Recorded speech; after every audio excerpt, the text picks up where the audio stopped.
बहू नहीं थी, वो बेटी थी। राधा जब इस घर में आई थी तो दहलीज पर माथा टेका था और दिल में बस एक दुआ, मुझे माँ जैसा प्यार मिल जाए। पर उसकी सास कमला देवी की आंखों में उस दिन भी शक था। उन्हें लगता था बहू आई है, बेटा छिन जाएगा। राधा सुबह सबसे पहले उठती, चूल्हा जलाती, पानी भरती, बर्तन मांजती। हाथों की मेहंदी कब मिट गई उसे खुद याद नहीं। हर बात पर ताना, मेरे बेटे को फंसा लिया, तेरे माँ बाप ने कुछ सिखाया भी है। राधा चुप रहती क्योंकि उसे सिखाया गया था।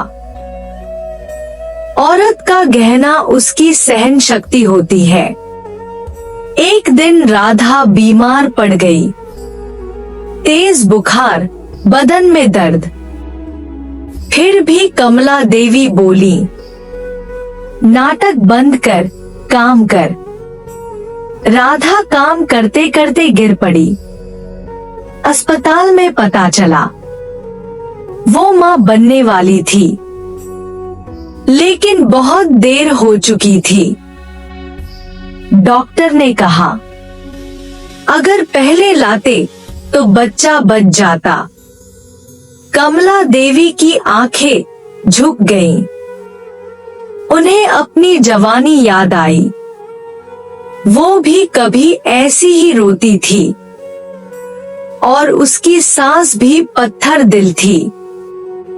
रात को राधा अस्पताल के बेड पर पड़ी थी।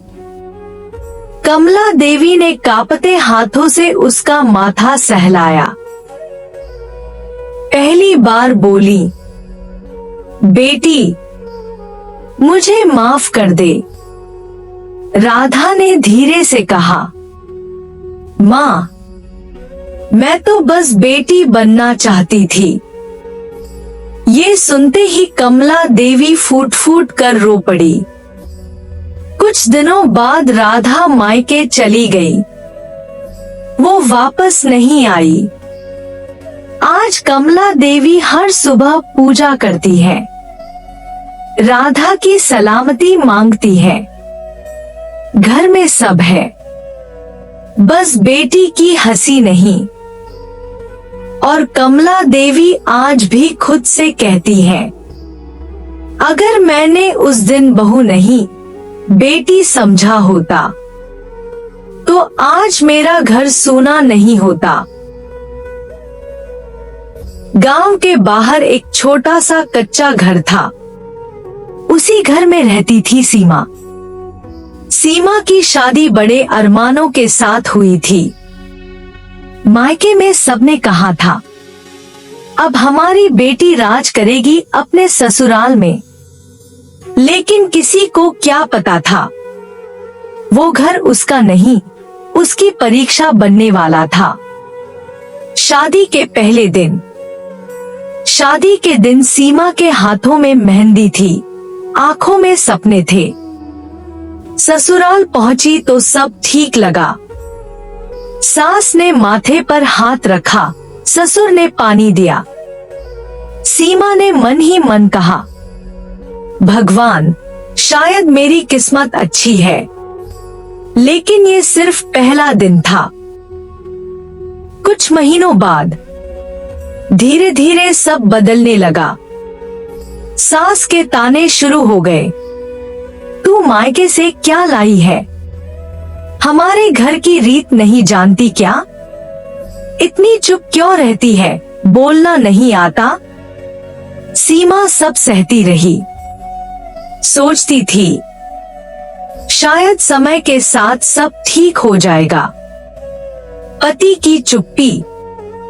सबसे ज्यादा दर्द उसे तब होता जब उसका पति रमेश सब कुछ देखकर भी चुप रहता। एक दिन सीमा ने रोते हुए कहा, सब मेरे साथ ऐसा क्यों करते हैं? रमेश ने सिर झुकाकर बस इतना कहा, तू ही समझौता कर ले, घर की इज्जत है। उस दिन सीमा समझ गई, इस घर में उसकी आवाज की कोई कीमत नहीं। माँ बनकर भी अकेली। समय बीता, सीमा माँ बनी। उसने सोचा, अब तो सब बदल जाएगा, लेकिन नहीं।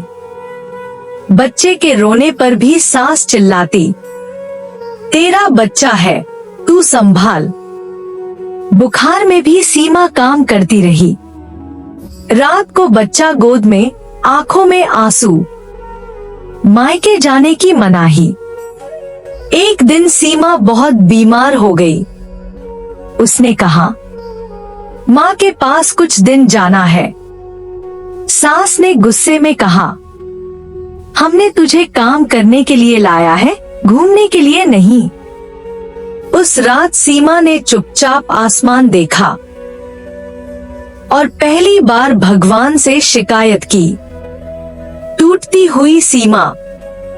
धीरे धीरे सीमा हंसना भूल गई। आईना देखती तो खुद को पहचान नहीं पाती। एक दिन सास ने कहा, तू हमारे घर के लिए बोझ है। वही रात सीमा ने अपने बच्चे को सीने से लगाया और फूट फूट कर रोई। आखिरी फैसला। अगली सुबह सीमा ने हिम्मत की, बच्चे को गोद में लिया और मायके चली गई। माँ ने उसे देखकर कहा, बेटी, तू इतनी कमजोर कैसे हो गई? सीमा ने बस इतना कहा, माँ, मैंने बहुत सह लिया। कहानी का सच। सीमा वापस नहीं गई। उसने अपने लिए और अपने बच्चे के लिए नई जिंदगी चुन ली। लोगों ने बातें की, लेकिन सीमा ने पहली बार खुद के लिए जिया।